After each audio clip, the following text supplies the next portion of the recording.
to prevajanje ni šlo hitro, nekatere knjige se pač prevajajo hitreje, nekatere počasneje, sem zelo uživala v tem,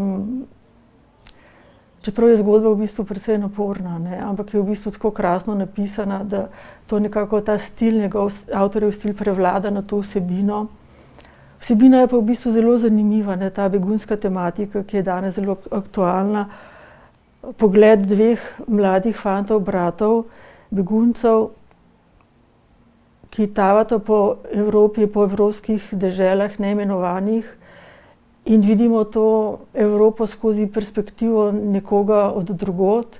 In ta perspektiva je, bi rekla, zelo, zelo zanimiva za nas. In zanimivo je, da se je lahko en evropski avtor, češki avtor tako vživel v to, ta psihologijo teh dveh junakov. Prevajam zelo različne knjige, ne, in potem, ko delim te svoje knjige, te avtorske izvode, ki jih dobim s svojim prijateljem, znancem in sorodnikom in tako naprej, v bistvu ugotavljam, da ni vsaka knjiga za vsakega bralca. In utrujenost materiala ni lahkotno branje za kogarkoli. Ta roman je vsekakor umetnost in zato bi jo priporočila ljudem, ki imajo radi umetnost.